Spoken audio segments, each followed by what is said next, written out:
रानी अपने माता पिता की बहुत लाडली थी। 3 बड़े भाइयों की बहन थी। कोई भी चीज मांगने पर उसी वक्त सामने हाजिर हो जाती। पूरे घर में रौब था उसका। पूरे परिवार और नौकरों पर राजकुमारी की तरह हुक्म चलाती थी रानी। स्कूल में भी पूरा रौब था उसका। बड़े घर की लाडली जो थी वह, ऐसे ही उसने कॉलेज में दाखिला लिया।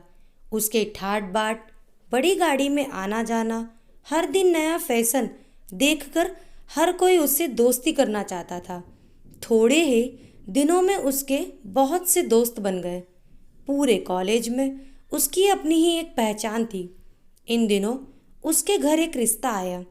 खानदानी लोग थे और पापा की पुरानी जान पहचान थी उनके साथ।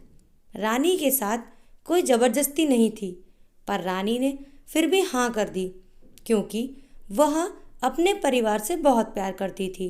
वह जानती थी कि वह लोग उसका अच्छा ही सोचेंगे। लड़के का नाम पुनीत था। पुनीत काफ़ी पढ़ा लिखा और समझदार लड़का था। ससुराल वाले भी बहुत अच्छे थे। ससुराल में रानी की जगह वैसी ही थी जैसे कि मायके में। कोई भी कार्य रानी की सलाह के बिना नहीं होता था। सबकी लाडली बहू बन गई थी वह। फिर उसके घर एक बेटे का जन्म हुआ। प्रिंस रानी को जान से प्यारा था। पोता पाकर ससुराल वाले तो फूले नहीं समाते थे। रानी कभी कभी सोचती कि उसकी किस्मत कितनी अच्छी है। उसका हर अपना उसे कितना प्यार करता है। चाहे जीवन में कैसा भी समय आए, मेरे अपने हमेशा मेरे साथ हैं। मैं कभी अकेली नहीं हो सकती। कितनी खुशकिस्मत हूँ मैं।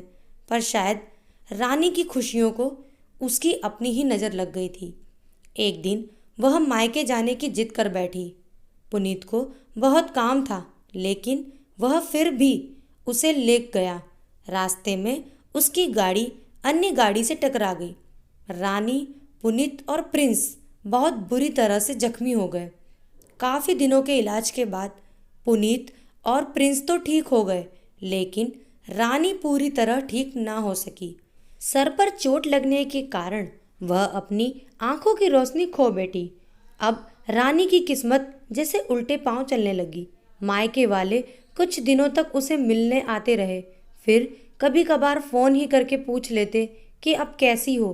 धीरे धीरे ये सिलसिला भी कम हो गया। ससुराल वालों की सहानुभूति भी कम होने लगी। घर में किसी को पास बैठने के लिए कहती तो जवाब मिलता, बहुत काम है, अब तुम भी हाथ नहीं बटा सकती। पुनीत भी चिड़चिड़ा हो गया था। बस प्रिंस ही था उसके साथ, जिसके साथ हंसते खेलते उसका वक्त गुजरता। एक दिन रानी के हाथ से कुछ सामान गिर गया, जिसकी वजह से प्रिंस को हल्की सी चोट लग गई। रानी के सास ससुर ने प्रिंस को उससे अलग कर दिया कि कहीं उसके ना देखने की वजह से बच्चे का कोई नुकसान ना हो जाए। रानी अंदर से टूट चुकी थी। एक दिन उसने सबके सामने मायके जाने की इच्छा रखी, तो पुनीत उसे तुरंत मायके छोड़ आया, जैसे कि वह भी यही चाहता था। लेकिन प्रिंस को उसके साथ नहीं भेजा गया। रानी कभी प्रिंस से दूर नहीं रही थी, पर अपनी कमी के कारण उसने ज़्यादा बहस नहीं की। रानी को लगा कि वह 3-4 दिन वहाँ रहेगी तो थोड़ा हवा पानी बदल जाएगा, क्योंकि वह कितने दिनों से कहीं भी बाहर नहीं गई थी। घर वाले भी इतने दिनों बाद उसे देखकर कितने खुश होंगे। रानी के घर पहुंचने पर सब लोग बहुत खुश हुए। खाने में सब कुछ रानी की पसंद का ही बना था। उसने अपने मम्मी पापा और भाई भाभीयों से दिल खोलकर बातें की। उनके छोटे छोटे बच्चे भी बुआ के साथ घुल मिल गए थे। रात को सोने के वक्त जब वह कपड़े बदलने लगी तो उसे पता चला कि उसका बैग तो बहुत भरा हुआ था। वह सब समझ गई। वह बहुत उदास हो गई। कुछ दिनों तक तो सब ठीक रहा, फिर जैसे सब बदलने लगा। सबका व्यवहार बदल रहा था। वह लोग जैसे थक चुके थे उससे। सब लोग घुमा फिराकर पूछने लगे कि पुनीत कब आ रहा है उसे ले जाने। वह बहाना बना देती, जबकि वह जानती थी कि उस घर में अब उसके लिए कोई जगह नहीं। रानी से चलते वक्त कुछ न कुछ नुकसान हो जाता। थोड़ी बहुत टोका टाकी उसे सुनाई देती, वह टाल देती। एक दिन उसके हाथ से लगकर एक कीमती फूलदान टूट गया। छोटी भाभी ने बहुत हंगामा मचाया। रानी के माता पिता रोज रोज के झमेलों से तंग आ गए थे। उन्होंने पुनीत को खुद से फ़ोन कर दिया। पुनीत रानी को अपने घर ले गया। रानी को अपने परिवार वालों से ये उम्मीद ना थी। जिस रानी के कहे बिना घर में एक पत्ता भी नहीं हिलता था, उस घर के लिए वह अब बोझ बन चुकी थी। पुनीत के साथ ससुराल आते वक्त वह बहुत खुश थी, क्योंकि वह अपने घर जा रही थी, अपने जिगर के टुकड़े प्रिंस के पास। परंतु यह खुशी भी कुछ पल की ही थी। सारा बंदोबस्त पहले ही किया हुआ था। रानी को सीधे ऊपर वाले कमरे में पहुंचा दिया गया।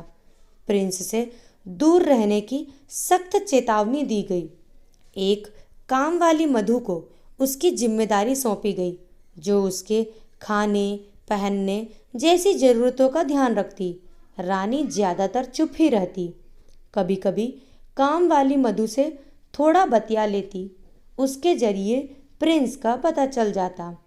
सबकी लाडली बेटी और बहू सबके लिए लाडली से बोझ बन चुकी थी। तो दोस्तों, कहानी आपको कैसी लगी कमेंट बॉक्स में ज़रूर बताएं, और लाइक करें, शेयर करें और सब्सक्राइब करना ना भूलें। Thank you.